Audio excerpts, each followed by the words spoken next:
Test. Whoops. Test.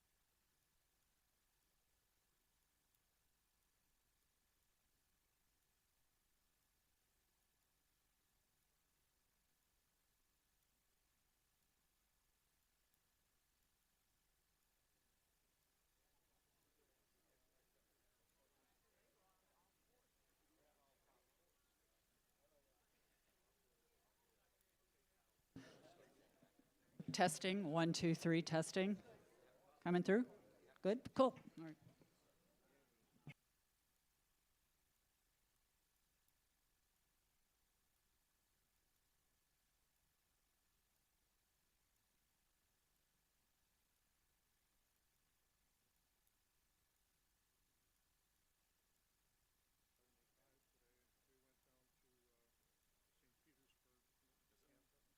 Test, test, yeah. Yeah. Good evening, everybody. We're slightly delayed. Kathy is on her way to us. We understand she might be stuck in a little bit of traffic. Okay. She just arrived.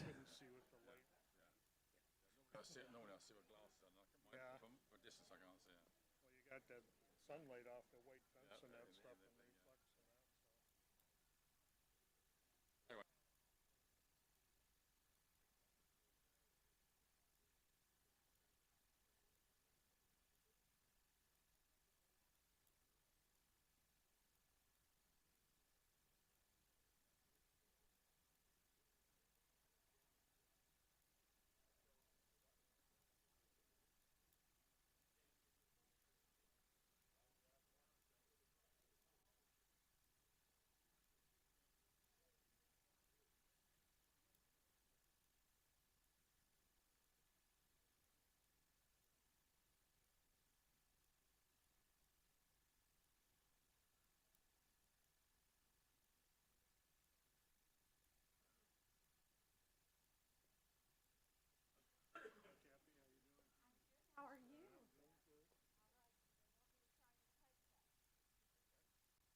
Around the back. Okay, nice. Oh, goodness. All right. Oh, this is nice. Kathy, do you want me to introduce you or do you want to just Whatever you want to do.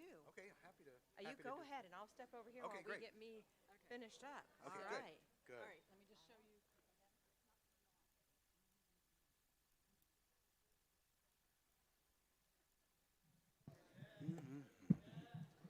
All right, good. So I'll read a quick introduction, a bio of Kathy.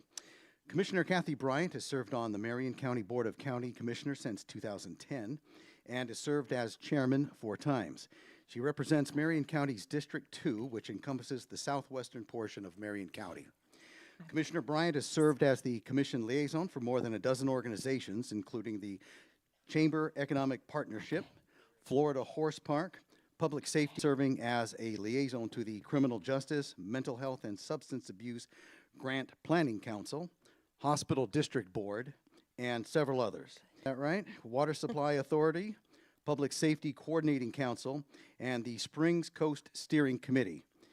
Bryant has also shepherded several major development projects, such as the expansion of the Southeastern Livestock Pavilion, formation of the Ocala Health Trauma Center, and the creation of Marion County's second industrial hub, the Florida Crossroads Commerce Park, which is located within her district. State-level officials have also seen fit to formally recognize Commissioner Bryant's leadership. The Florida Association of Counties presented her with the Presidential Advocacy Award. This award recognized Commissioner Bryant as an invaluable asset during Florida's state legislative session and honored her exceptional commitment to advancing public policy. She has also served as president of the Florida Association of Counties. And with that, welcome, Kathy.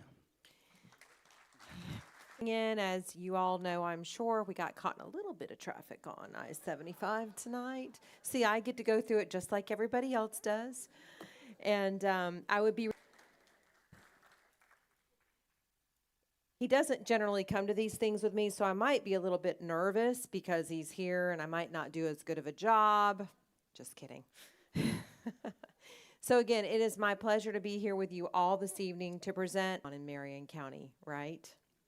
Yes. And it's really exciting to see the progress that we've made as a community. So we hope you can value all of the work we've put in, the challenges we've overcome, and the opportunities we've embraced to make our community the success it is today.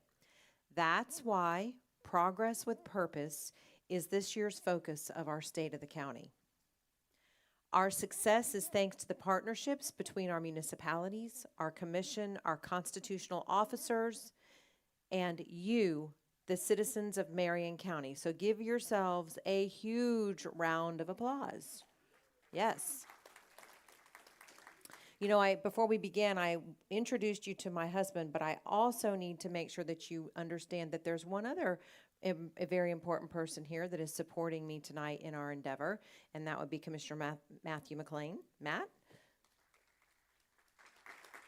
And then our Marion County team that comes out to get everything set up so that we can get this presentation seamlessly. So, what do these partnerships look like? Let's start off with our own county commission. I have the pleasure of working with 4 other county commissioners that oversee the services provided to our community. All the constitutional officers to ensure that do this alone. In Marion County, we are also fortunate to have an amazing working relationship amongst all of our elected officials. In my humble opinion, the very best supervisor of elections in the entire state of Florida, Mr. Wesley Wilcox. Wesley's office manages voter registration, oversees elections with the highest of integrity, verifies petitions. Mr. Caw, y'all have all heard him do that, Billy Woods. Sheriff Woods oversees law enforcement and public safety in partnership with the cities of Ocala and Bellevue. He also oversees our jail operations, warrants, and emergency management. Our property appraiser, Jimmy Cowan, assesses the value of all real and tangible personal property for tax purposes, ensuring fair and accurate taxation. And then there's our tax collector, the infamous Mr. George Albright. Mr. Albright is responsible for managing various government services, including the collection and distribution of property taxes to support local government agencies, along with a number of other services you see on the screen now. And last but not least, our clerk and comptroller, Mr. Gregory C. Harrell. Mr. Harrell oversees court records, jury duty, marriage licenses, passports, and official documents. So now that we all have a better understanding of the functions and different services available to our citizens, let's start by hearing about our county's financial position from our clerk of court, Mr. Gregory C. Harrell. Thank you, Chair Bryant. As we live out the present and prepare for the future, it is important to also look at and learn from the past. Unfortunately, for the past 8 years, Marion County's net position has grown each year, which has helped position us for long-term financial stability. However, we are now again in a time of political volatility and economic sensitivity. So to be prudent, we are preparing for potentially by providing enough liquidity to meet seasonal shortfalls in cash flow and reduce susceptibility to emergency or unanticipated expenditures and revenue shortfalls. The total unassigned fund balance as of September 30th, 2024 was a healthy $35 million, or 32.5% of the 33 to 35% of the county's total governmental revenue. For 2024, Marion County also received $14.5 million in shared revenue from the state and $34.6 million from the state's half-cent sales tax. Looking forward, distribution of revenues that are subject to legislative action, which is a 1-cent sales tax. In fiscal year 2024, it raised $69 million for a total of $404 million since 2017. Finally, please know this: the financial state of our county is healthy and strong. To our clerk and his amazing team for keeping up with the financial needs of Marion County. And just so you know, we did wrap up our final hearing for the fiscal year 25-26 budget last night.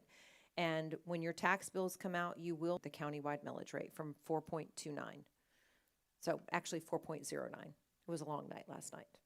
So, and speaking of our clerk, we've got the best in all of Florida.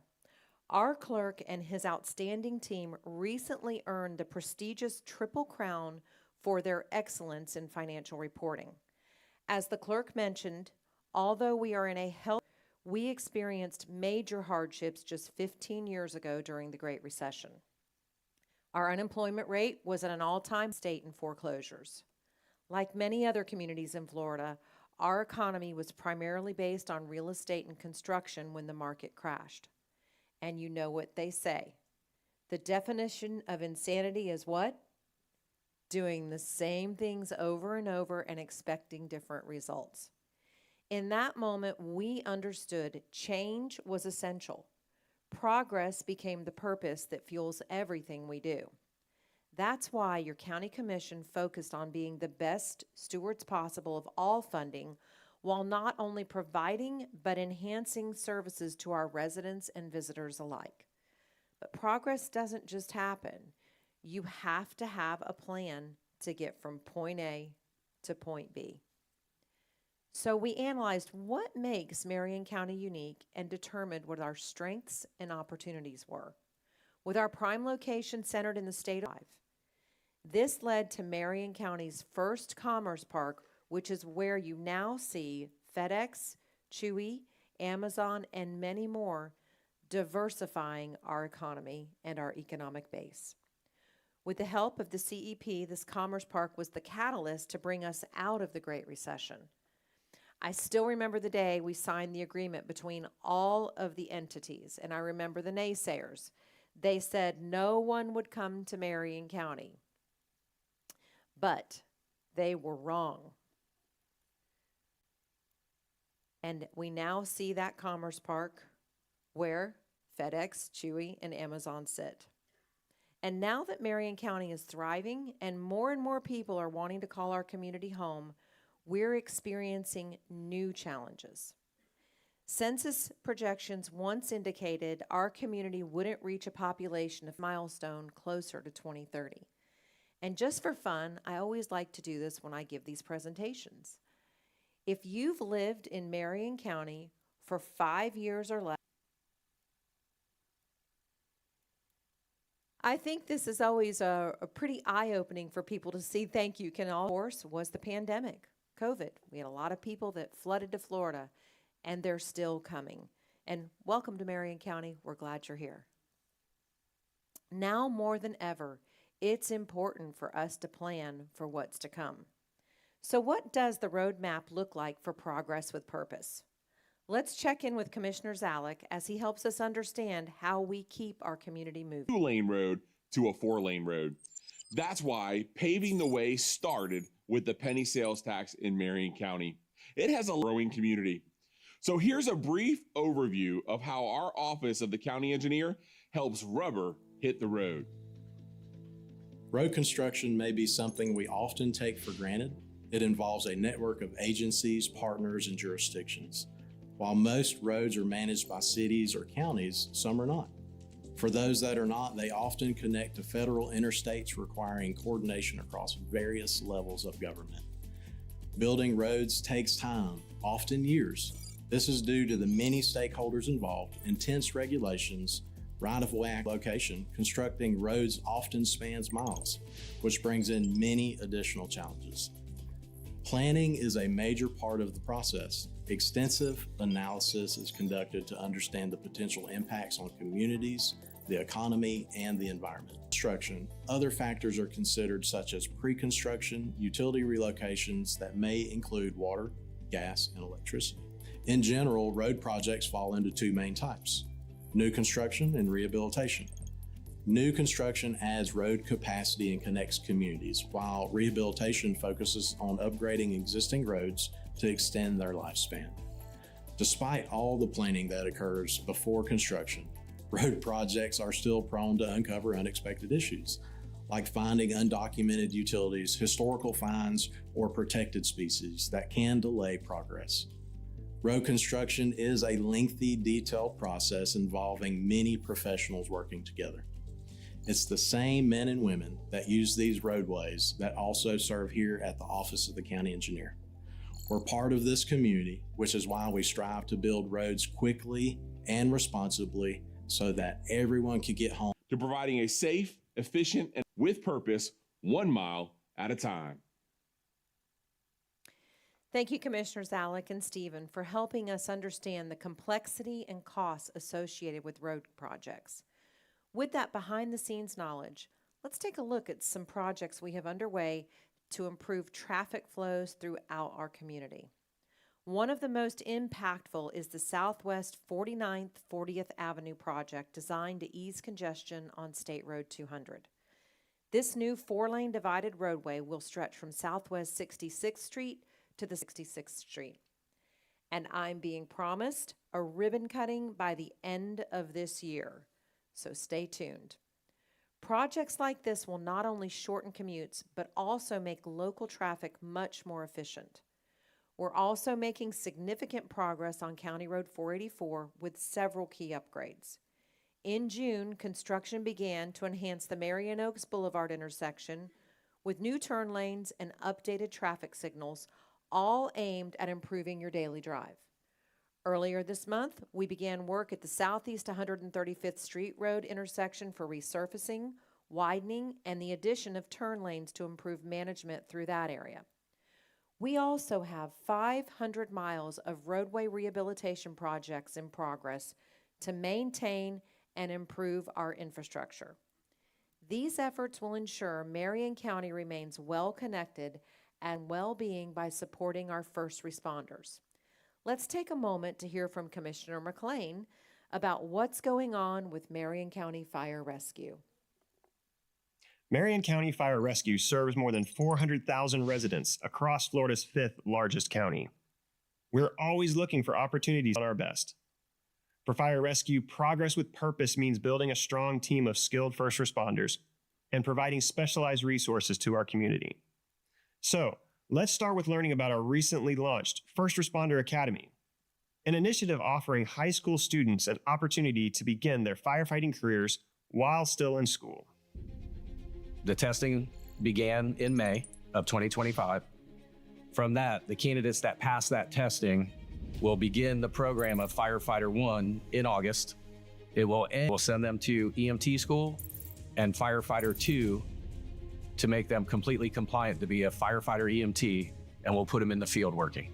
If you know a high schooler that is still not really sure of the direction that they want to go in life, we've partnered with Advent Health Ocala to develop a community paramedicine program. This partnership was designed to help our underserved populations and prevent avoidable emergency room visits by providing essential health services outside of the traditional emergency response settings. Let's take a look at this new program. We'll identify those patients that may need assistance by our crews when they go out. If they run out a call on the patient 3 times in a week or 7 times in a month, those are considered high utilizers. The hospital refers patients to us as well. Those are patients that are readmitted for the same thing. And we try and connect them with resources in the community that they're not aware of to reduce their either 911 calls or their hospital readmissions. Since we started the team, we've reduced the 911 calls of those patients that have been through our program by 68% and the hospital readmissions by 44%. That can consist of a mobile physician where a doctor can come to the house to see them if they can't make it to the doctor's office. We may bring them food. We may connect them with physical therapy, home PT at home, or home skilled nursing at home. We also provide help with setup transportation for those that can't get to their doctors and want to keep their primary care. As far as me and the team, actually takes a lot of pride in helping those that are like less fortunate, didn't know that they had service available, and seeing them be able to strive and improve their well-being at home, feeling some kind of relief that somebody does care. These are just 2 initiatives that highlight our unwavering commitment to responding to emergencies and proactively improving the health, safety, and well-being of our community. This is how we move forward, through collaboration, dedication, and a shared vision of building a healthier, safer community for all. Now that's progress with purpose. Thank you, Commissioner McLean. I'm thrilled to share the incredible progress we've made through these impactful programs, and I can confidently say they are working. And this has been no small feat. Staffing shortages are a major challenge, not just here, but across the state and nation, as departments everywhere struggle to recruit and retain firemen, enabling us to better serve and support our growing community. Through initiatives like the First Responder High School Academy and our mentorship program, we're on a clear path into meaningful, purpose-driven careers in public safety here at home. We're also seeing outstanding results from our paramedicine program, freeing up our teams and hospitals to focus on the more urgent calls and critical calls. To date, we've seen a reduction of more than 327 calls to the 911 system from patients identified in this program, for a total of approximately $160,000 in annual savings so far. And as more patients join the program, we anticipate even greater cost savings and improved service efficiency across our community. This commitment to forward, and that same commitment extends beyond public safety. It reaches into every corner of our community, including education and lifelong learning. So now, let's hear from Commissioner Curry about the Marion County Public Library System. Marion County is a community rich in culture, diversity, and a shared commitment to growth and learning. At the heart of this lies an invaluable resource, our public library system. Our library's mission is very clear: to nurture through reading. Let's check it out. The Marion County Public Library System enhances the quality of life for children, teens, and adults, empowering them to read, learn, and connect with their community. Key reading initiatives include Born to Read and Ready to Read, emphasizing the importance of parents reading, talking, and singing with their children. We also offer continuous learning opportunities for Marion County residents through access to books and materials, public computers, free Wi-Fi, and programs on a wide range of topics. Additionally, our team provides welcoming community gathering spaces where residents can connect with others and the world around them. Go online to explore the full range of services and events available at a library branch near you. And remember to sign up for your free library card to unlock everything the library has to offer. See how your library can inspire, empower, and enrich through every chapter of your life. Our libraries have adapted to the evolving needs of our community, adding emerging educational tools, technology, as well as programming. Because of this continued evolution, our libraries remain a vital institution dedicated to serving and uplifting every resident. From the first day it opened, we came here and started borrowing books, and then they taught me how to use the computer because I wrote articles, and they were just so patient and helpful with everything. That has continued for about 25 years now. And I recently got a cell phone, which I had no idea how to use, and they have tech help every week here, and the staff is just amazing. It's like a loving family community, and that's why I'm so happy that it is open to all the people in Marion County, and now it's expanding to be able to have more programs and services available to everyone. It's pretty fantastic. Swing by your local library, explore new horizons, and uncover all of the amazing resources waiting for you. Happy reading, and may we continue writing our story through progress with purpose. Thank you, Commissioner Curry. As the Marion County Public Library System continues to evolve, we are proud to announce a significant step forward in enhancing our community's access to educational resources and spaces. The groundbreaking for the new Freedom Public Library expansion took place last November, and it has made amazing progress and has moved ahead of schedule. So keep an eye out for that grand opening, as well as the grand opening of our new branch located inside the Silver Spring Shores Community Youth Center. But our locations aren't the only thing that's growing at the library. Through a seed library. This free service lets library cardholders check out seeds from a collection of over 200 varieties now available at all 9 of our library branches. We're also leveraging our libraries in new ways to deliver resources to our community. On July 1st, Marion County's 211 services transitioned from a traditional call center to an online directory, the right service at the right time. This award-winning statewide platform, paid for with Library Services and Technology Act funding, helps residents easily find social services and assistance. That same spirit of innovation and purpose is now driving one of our community's most exciting projects, the construction of our new animal shelter. For nearly thousands of animals find safe, loving homes. But as our population has grown, so has the demand for animal care services. And the limitations of our antiquated facility made it clear that renovations were impractical and a new shelter was needed. So let's hear more about this amazing endeavor from Commissioner Michelle Stone. A new shelter became a reality thanks to the renewal of the penny sales tax. Located just off West Highway 40, this shelter will offer a modern, safe, and welcoming space for pets and their future families. Here's a sneak peek of our new shelter's features.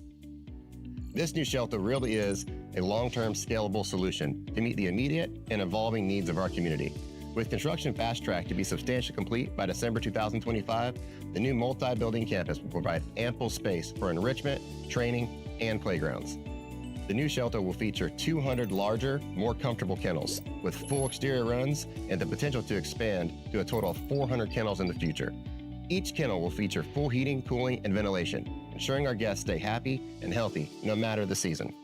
Speaking of comfort, we're adding specialized floor drains, hygienic materials, and sound dampening technology, creating a cleaner and calmer environment for both the pets and adopters.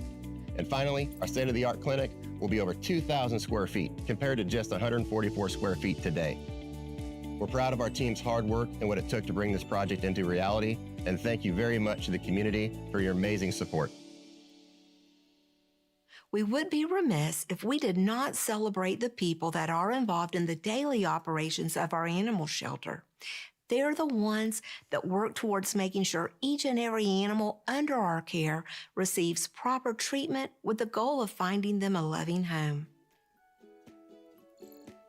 We deal with a lot of emotions. We see a lot of sadness when, people thank us, rehabilitate the dogs. We give them a lot of love and nourishment and training. So when people see that and appreciate it, it makes us feel good. We don't want to be villainized for being the doggy jail or something, because that's not what it is. And the funnest questions to see what their lifestyle is so we can match them with the right one. And I'm very grateful to live my life being a part of all these animals' lives, and I'm grateful for the community support for our shelter. Without fosters, volunteers, it just would not happen. And I just want to say thank you to everybody. Thoughtfully designed with future generations in mind, the new shelter will be adaptable, sustainable, and effective for years with you as we continue progress with purpose. Thank you, Commissioner Stone. Marion County's new shelter is a step forward for our community and for the countless homeless pets who deserve a second chance. But our commitment to animal welfare doesn't stop at a new facility. In February of this year, we took another pivotal step by approving significant microchipping, licensing, and requirements for spaying and neutering pets to help reduce overpopulation. The ordinance also grants expanded authority to animal control officers and establishes stronger regulations for animal-related businesses and breeders.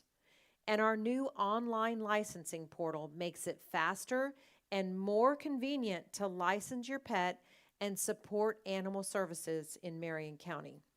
In addition to ensuring legal compliance, licensing helps reunite lost animals with their owners and provides proof of vaccination, protecting both you and your furry friend. Not to mention, it's the law. You could face up to a minimum of $100 in fines plus court costs if your animal is not licensed. So, before you leave today, make sure you get one of our flyers with the QR code to register your pet so you stay in compliance. By strengthening regulations, enhancing safety, and promoting and supporting the vital work of rescues, we're building a brighter, more compassionate future for our community's pets. So this evening, we've explored some of what progress with purpose truly means for Marion County. Yes, we're growing, but we're doing it strategically and with care and intention. As a strategic advantage, it's not the only thing that sets us apart. What truly makes Marion County unique are our people, our natural resources, and our land. And we're dedicated to protecting all three. Did you know Marion County covers more than 1 million acres, with nearly 700,000 acres preserved? This includes 386,000 acres in the Ocala National Forest, natural resources. That's right. More than half of our county is protected in some form or another, serving as a powerful reminder that growth and conservation can go hand in hand. Policies such as focusing growth and development in the urban growth boundary, comprehensive plan serves as the guiding tool for making informed decisions when it comes to future planning. But we don't do this alone. Remember, you can have an impact on our community as well. We welcome and encourage community participation through advisory boards, meetings, and public hearings. You can also email or call our office because we know there's no one-size-fits-all solution. Every decision we make impacts all of us. So we carefully consider the unique needs and impacts as we make these decisions. This is crucial to ensuring sustainable growth while maintaining. We're ensuring progress doesn't come at the cost of our identity. It honors it. This is progress with purpose for today, for tomorrow, and for generations to come. Thank you all for being here this evening, and God bless you, and God bless Marion County.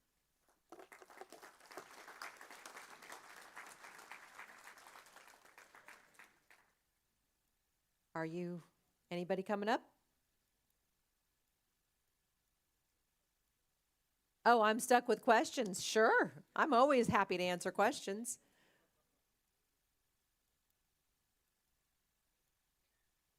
There's a question that's asked that I can't answer. To make sure that we can get that question answered, you'll follow up with the, okay, thank you. Test, yeah. Okay, you're live, go ahead. Okay, thank you, Kathy. Stephen, the engineer. Stephen Cahoon. 20th Avenue Road in 484. He said there were less than 40 U-turns a day. Okay. And he did say there were less than 40 U-turns a day. And we were like, you need to come count. Okay? You may see 40 in 30 minutes. So please let him know he or someone from his office got that wrong. Okay, that is fair enough. Austin, can you write that down for me? And I will bring that to Mr. Cahoon and his team for them to reevaluate it. You're very welcome. Yes, sir. Okay, concerning the road that isn't a road, the goat path, better known as, out the back gate. Okay. That was improved for the purpose of getting construction vehicles into the school site. Okay. And then they were told not to use it anymore because the opening or only being used by the construction, but you've got FedEx, you've got UPS, you've got Amazon. Where are they going? They're Are going they coming in your back gate, or are they taking the? No, they're going down and going through the goat path. Okay, because you improved the road to get to the goat path now. Instead of it being a goat path from the gate all the way down, it's a very short goat path. Okay. And they're using that. But as time goes on, you have little ruts and you have little puddles, and all of a sudden these puddles are big puddles. And now, every time it rains, you get a splash over the fence. Now, I don't know how many people in Marion County actually have a road 20 feet from their house. I don't think there's very many. Okay? But out my back door it is. And those roads should not be being used as a thoroughfare. We can have somebody take a look at that as well. All right? Because You're welcome.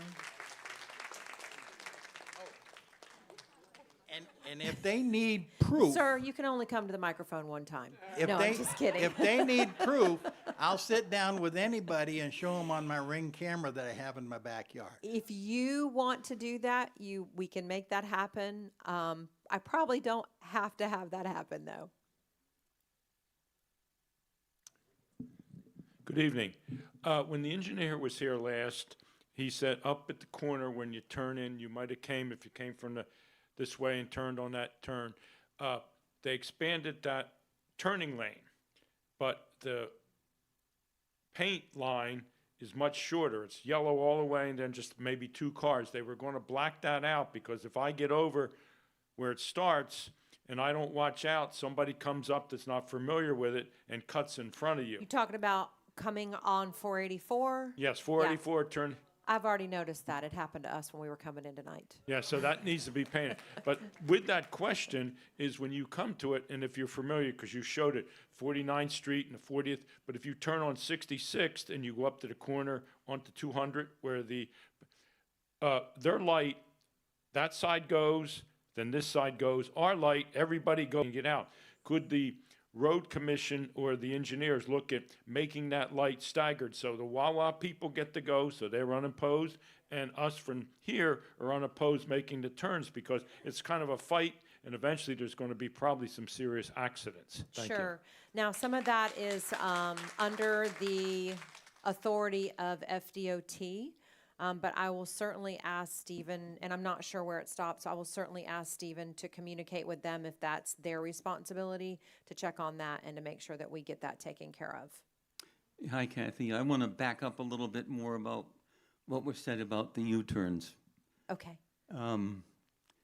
There are vehicles that come and make the U-turns too, that are too big to make the U-turn.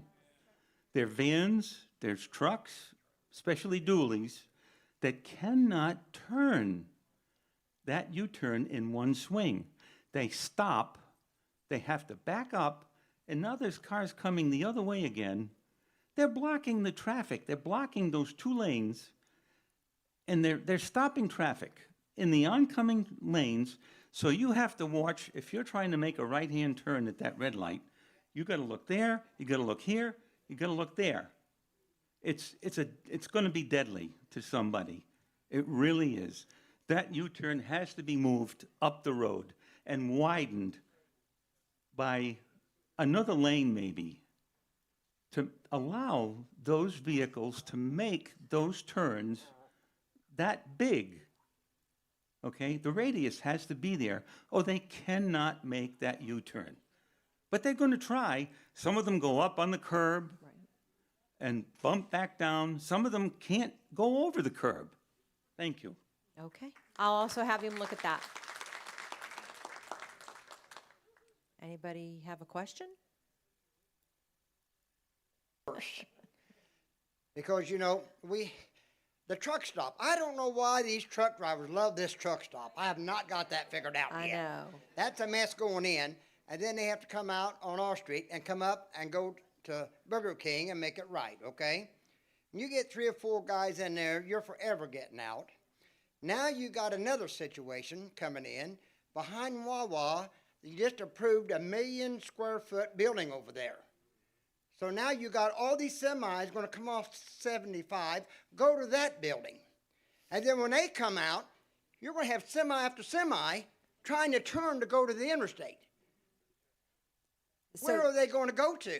I mean, you know, you can't get two of them out doing a light. And then you got all these on this other side. They want to come out, and they're not going to be able to get out.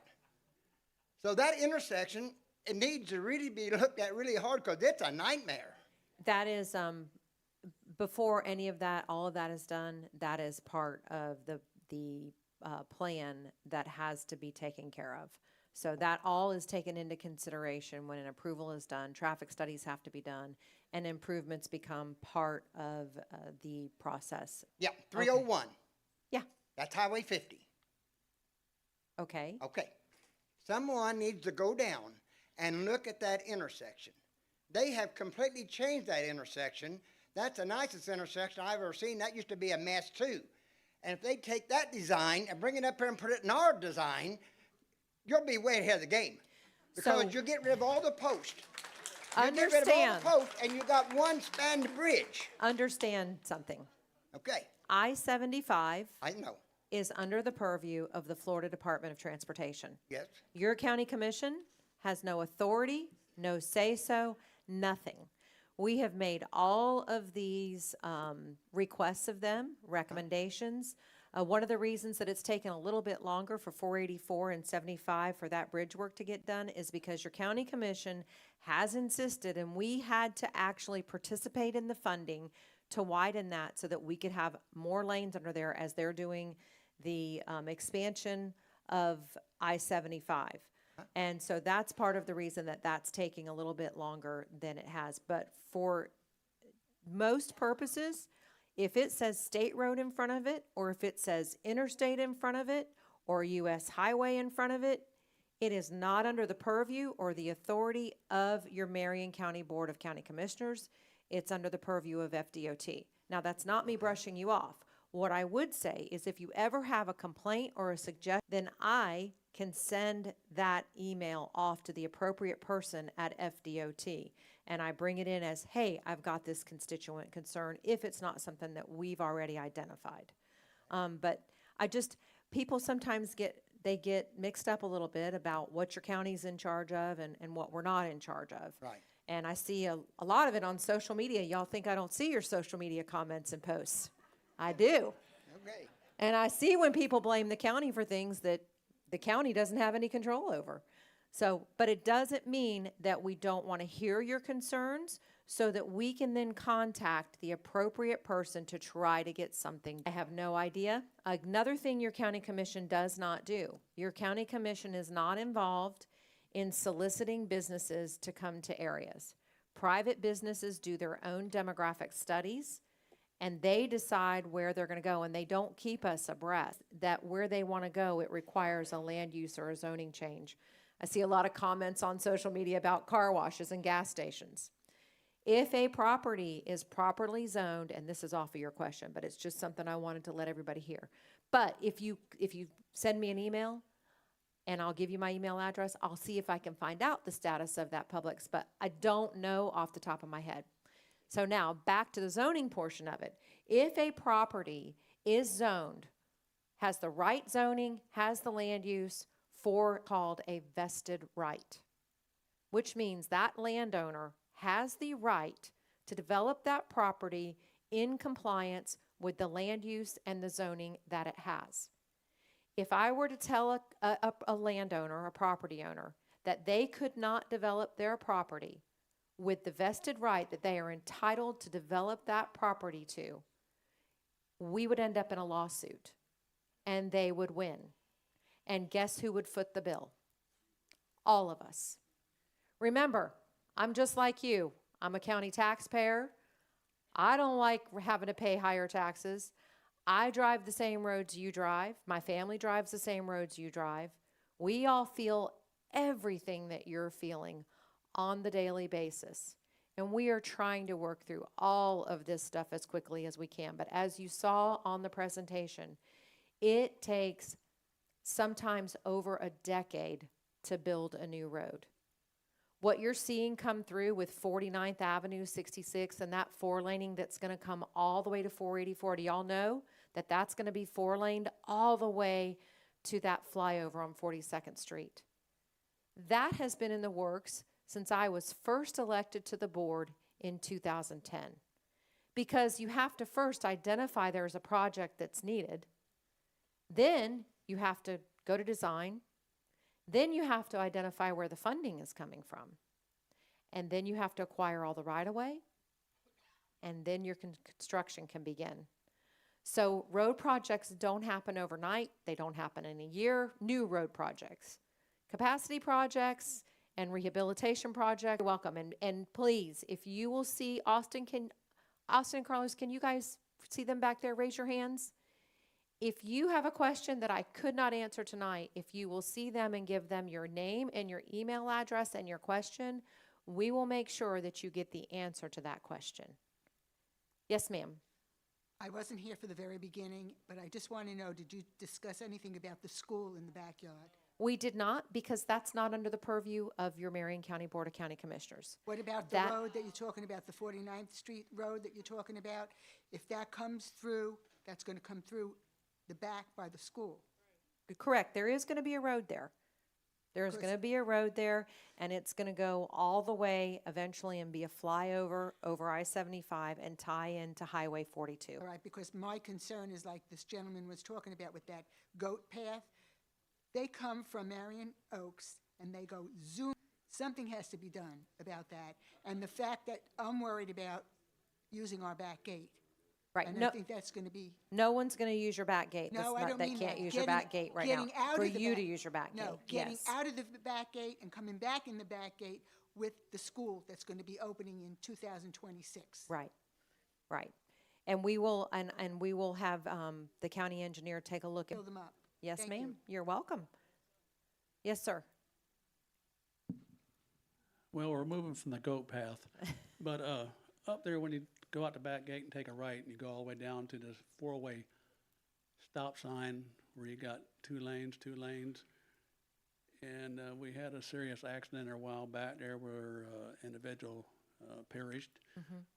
Is the school board going to put a traffic signal there? Because it's going to be pretty bad when you start having all these buses and all these kids coming down here going to school without, because when people want to turn to come to Summer Glen through the back gate, you get 2 or 3 cars all trying to squeeze in there at one time and stop and wait, and you got cars out there on the main road. It could be a little bit of trouble. And when you talk about it takes a decade to get roads done, and I know you didn't have nothing to do with this, but 20th Avenue Road up to 475A, it's probably going to take a decade to get that thing done because they haven't done any work on it for the last 9 months. And the other question, so that little bit I'm saving on my millage, on my appraisal property is being ate up tremendously by the stormwater increase. And I just can't see why. I can see an increase, but 100% or 140%, they said, is. So you're talking about the solid waste assessment. Solid and waste, we yeah. had a lot of debate on that. There was a couple of different plans we could have gone to. There were a couple of us that wanted to see that be phased in. The majority of the board just wanted to do that one time so that it wouldn't have to come back. The assessment, the $87 assessment, has been in place since 2008. Within that ordinance, we were supposed to raise that assessment 3% or per COLA every year. Had we done that, that assessment I think would be $297 or $279 today. Because the board made the decision that it made in 2011, when we bought the prepaid airspace down at the landfill in Sumter County, and for the last 10 years, we've been hauling our waste down to the landfill in Sumter County. We have been able to keep that assessment at $87. And the board was trying, as we normally do, to be as fiscally responsible as we can and trying not to raise assessments or taxes for our citizens. We held out as long as we could. Unfortunately, as you heard me mention earlier in the presentation, our population wasn't expected to reach 2040 or 500 mass population explosion not just in Marion County, it's happening all across the state of Florida, but mass population explosion. We are now expected to hit 500,000 by the year 2030. What happened with our solid waste? They were cleaning out their houses. They were shopping. We had a huge increase in the volume that we took into our landfill starting in 2020. And that has gone on and continued through 2024. We've seen a slight decrease this past year, but that ate up that capacity that we bought that was supposed to last us until about 2036, 2037. We're now seeing that we're going to be out of that capacity down at the other landfill probably by about 2031, 2032. So we had several things going against us. Number one, inflation, the cost to transport garbage, the volume of the tonnage of waste that was coming into our landfill that was eating up the prepaid capacity that we have down in the other landfill. So we started having workshops this past year, and in those workshops, you know, as we're being told, you're not going to have anywhere to take your trash by the year 2031. That's the way it's looking right now. So we have to come up with an alternative plan. In those alternative plans, one would be site a new landfill somewhere in Marion County. Anybody want to see us site another landfill in Marion County? Can you imagine what that looks like? Nobody wants that in their backyard, right? Not only was that not feasible, but it would have cost us a whole lot of money. A whole lot more than the plan to expand the landfill, which is where we ended up. So there were several alternatives given to us. One was site a new landfill. Another was buy more tonnage at the Heart of Florida landfill. Well, that's now up to about $45 a ton, where we bought it at $8 a ton in 2011. So when you add that, plus the shipping fees, you can completely understand that was not a feasible option. Through the years, we've always talked about different alternatives for disposing of our waste. But those types of facilities are hundreds of millions of dollars. And so that's not a feasible option. The only feasible option that we had was to expand our landfill where it is now.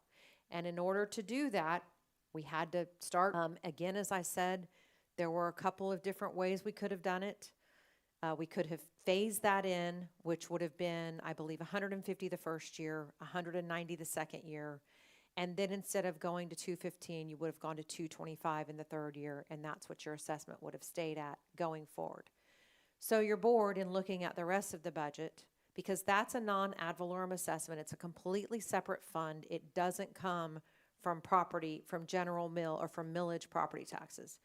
So in looking at all that, over the course of the last few weeks, the board has been trying to come up with a way to try to provide some relief for that. We're very cognizant of it as well. Again, I'll go with the solid waste assessment. I will say this, because we were able to maintain that assessment for so long at $87.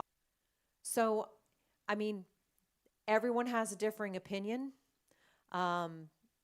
My opinion and most of the board's opinion was we held that as long as we could, and then we had to do what we had to do.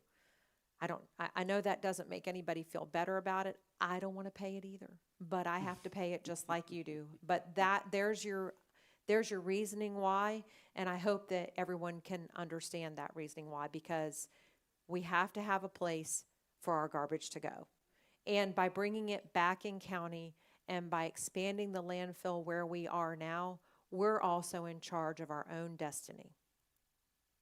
As far as all the road questions, they're taking notes. And what I would like to do is probably Stephen has come out and done that for you, but the county engineer, I know he came out at a meeting before, but anyway, we can get that for you so that you guys can see that. And then possibly, you know, if Stephen's not available, maybe somebody else can come out and speak to it. We've been pretty patient here. I understand. And as long as we see people out there working, we know we're moving forward. But when nothing's been going on for this long, we're back to that decade of getting the road done. I know. Trust me, I'm screaming at FDOT too, Okay, okay? well, scream a little bit more. please. The last time I came out here, which was probably, I had to go to Marion Oaks, and it's been less than a month ago, I was sitting on the side of I-75 in a line waiting to get off. Yes. You know, I mean, yes. I'm telling you, we experience it just like you do. And at that point, I'm going, come on, guys. This, and I'm driving through there, I'm going, this makes no sense. You have got to be better than this. Yes, ma'am. Hi, Kathy.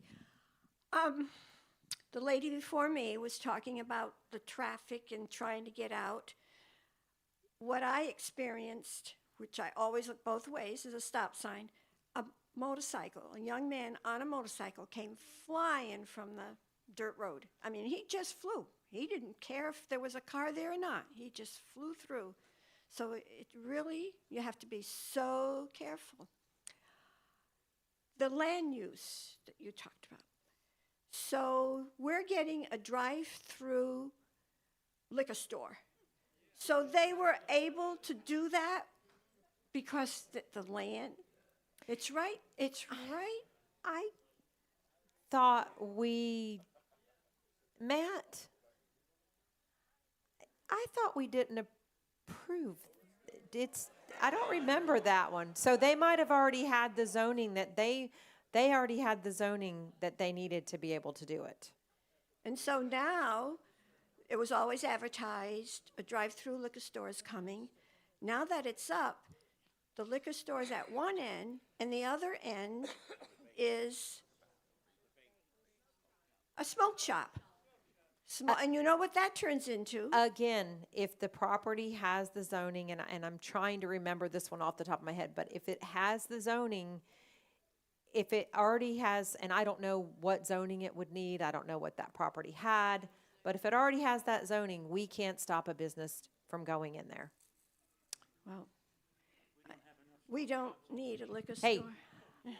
you need to go, again, if the people wouldn't support the business, guess what? They wouldn't go there. I'm not talking about you supporting it, but I'm saying if people weren't supporting these businesses, people wouldn't be going there, and they wouldn't be in business. Hey, Dan. Hello, Kathy. How are you? I don't have a question. I have a comment. Okay. I want to thank you very much for your service for the 15 years you've been here. Thank you. You have always treated Summer Glen absolutely super. Thank you very much for your service. Thank you. It was a little bittersweet coming out here tonight after the announcement we put out today. So for those of you who don't know, you're going to end up with a new commissioner in 2026. I will not be seeking re-election. Oh. Yes, ma'am. Yes, I want to add comments to the distribution center across the street, across 484 on 20th Avenue. A few days ago, the Ocala Star Banner published an article on the Trailhead Distribution Center on Southwest 20th, across from us on 484, and it has now been fully leased and will begin to be occupied by the end of this month. This is a large facility with 130 loading docks and 226 trailer stalls. So they plan to expand with 3 more buildings on this site. Now that's a lot of additional truck traffic for an already chaotic intersection, because they'll be using that same 20th Avenue 484 traffic light that we cannot get through now with just the pilot traffic. So can you give us some assurance of how that light and that intersection will be adjusted for this kind of traffic? Because the semis take 2 lanes to turn. Well, that's all there is on 484. Right. So the rest of us can't even merge in. So again, I don't have the most up-to-date presentations on that, but we will get that for you guys. And Okay. I'll try to maybe get Stephen or somebody from the county engineer's office to come out and give that if what we send to you isn't legible. Yeah, because this is going to happen, as they say, they're going to start occupying the end of this month. Yeah. That's pretty quick. It's very quick. Thank you. Uh-huh.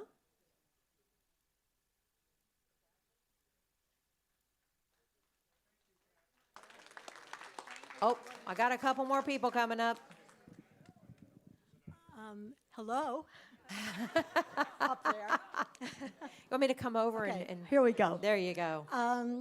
Marion Oaks is also exploding in population. is. And as we've heard about the traffic woes, I can't emphasize enough how really bad it is at that 20th Avenue Road intersection. It really is terrible.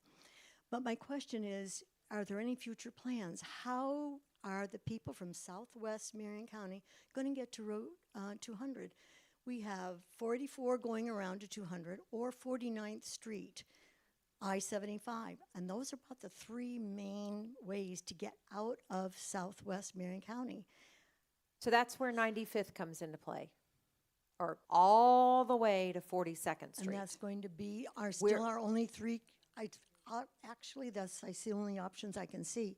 Do you have a timeline when that remodeling of the present 49th Street from the trailhead to 95th might be done? I can get you that. Okay, appreciate that. Yep. Okay, thank you. Uh-huh. Yes, sir. I think you touched on this briefly earlier, but I'm just going to ask the question anyways. For the Marion Oaks Manor extension, when, and do you know when the project definition report will be finished? And will that be made available to the public?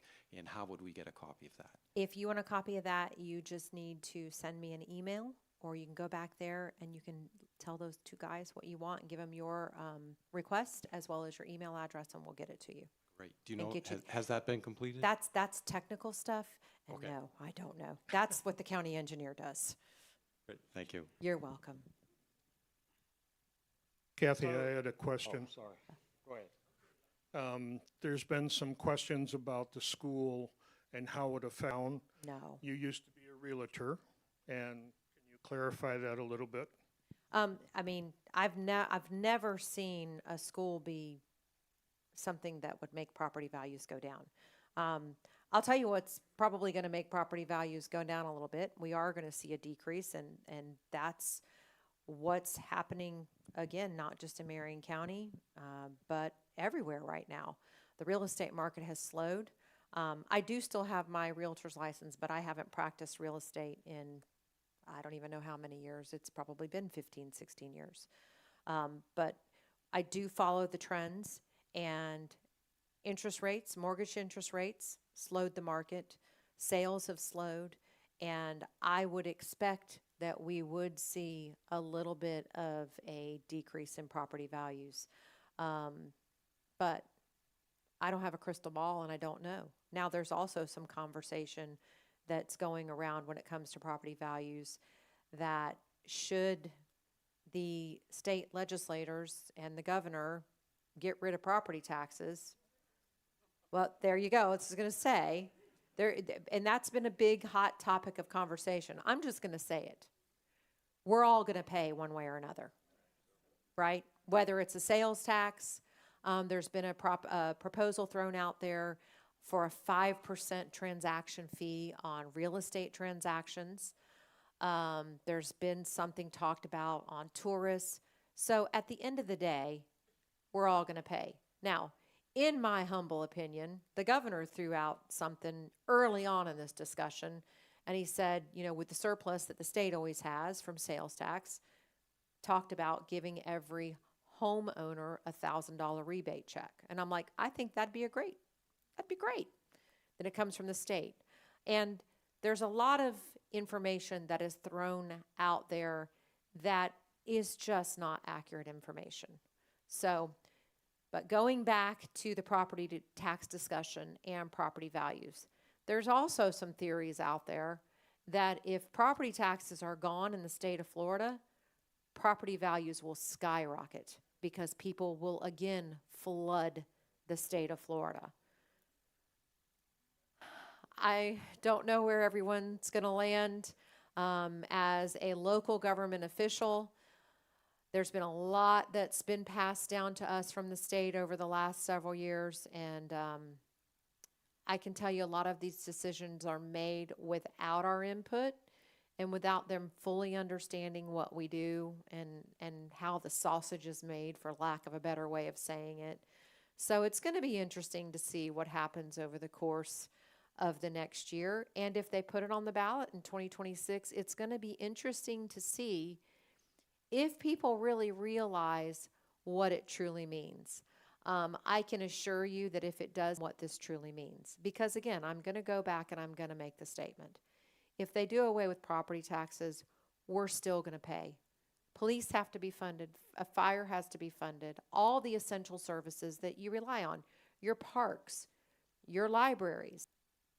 So I don't know if that answered your question about real estate values, but I've never seen a school be detrimental to the value of a piece of property unless maybe it's backed right up to it, and it's, well, no, I mean on your property line, on your property line. It's not on your property line. Places where there are schools that are right there. And I haven't even heard of it happening in that way. I've been back there, I assure you. Yes, sir. All right, so I know the FDOT is doing all the road stuff. But the sheriff. He's coming up with a trick question. Do y'all No, see this? no. I wish you could see his face right now. No. I just wish the sheriff deputy, if you could ask the sheriff to say, put a deputy on 20th Avenue Road and 484 at Burger King and no count U-turns. Stop people from blocking the intersection. Hey, we had that happen That to us is the today big- too. yes. How can you be so dumb? I mean, seriously. I thought my husband was going to run into him. And we were in my car, so I was pretty upset. get you a horn that is an air horn. This gentleman says he's old, he can do whatever he wants. And now he's hiding. No, I can make that request pretty easily to the sheriff.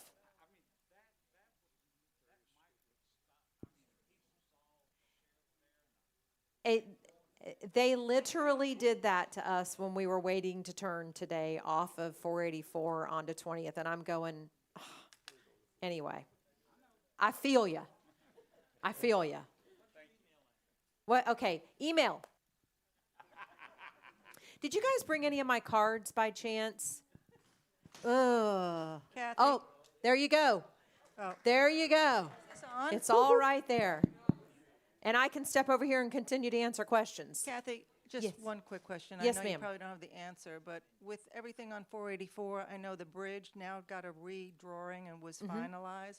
We don't see any work going on out there. When's it going to start? I do not Can you have get- the answer because that is FDOT, but we are on them constantly. One of you, who came to our meeting and spoke about this and asked the county engineer? And we have done that. We have reached out to FDOT. Is anybody in the room? One of you, because it was somebody from Summer Glen. The gentleman was so sweet. He sat through our whole entire meeting. Poor thing. I felt so bad for him. And then he got up at the end in public comment and asked that question. But I'll get that. And somebody please send me that email, Raymond, so that we can get you the answer so you can disseminate that information. There he goes. Two I more. have a quick question. Sure. I'd like to, two parts, really. One is the rest area, I know that's not yours, that's the state on 75. They started building that about 2 years ago, and it's just sitting there. It looks like it's almost done. I mean, there's not a whole lot that's got to be done yet, painting and structuring a little bit, but it's just sitting there. I never see anybody working. Yeah, I don't know. Maybe the state experiences the same problems that the rest of us experience when it gets No, people it to go to seems- work. I don't know. Seems a shame. And the other part is the property right across from Burger King on 20. It must be 15, 20 acres of land that they absolutely tore down the trees, tore down the beauty of it, and let it go. And there's a big pile there, Dirt. and the grass is regrowing, and the same with this area right next to the Summer Glen. I'm really concerned, people see that big pile Mhm. of grass now. Yeah. Yeah, I'm not quite sure what happened with those projects, but the Purple Carrot or the other one? Oh, okay. Oh, yes. So, oh, that's good. I'll take this in my hand. Thank you. First of all, Kathy, thank you very much for coming tonight and informing the residents. It's been very helpful. You're welcome. You know, and thank you. I haven't lived in Marion County for 15 years or 16 years like you have. I've only lived here for I've lived here my whole life. 5 years. Well, congratulations. Born and raised highway. Yeah, when I was and Well, just to add I-75, I was told, and I don't know whether it was Steve Cahoon or someone, that the traffic that comes off the 75 is lights on that side of the road. You know, there's 3 lanes there. When obviously in rush hour times you get that right-hand lane getting blocked up, and they actually monitor residents that come up 20th Avenue and try and do a right turn or a left turn. Now, I'd like to make the suggestion in the middle of the road, yellow lines in a diamond pattern. There's cameras there.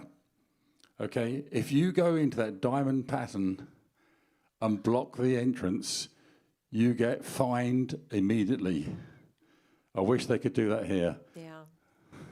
We don't have, unfortunately, we don't have that. It's and it started with red light cameras at one point. yeah. Constitution. And Roland made great points about U-turns and trying to turn right, turn left, and so forth. It's become a nightmare for everyone. I'll add one more comment. A lot of comment about the goat trail.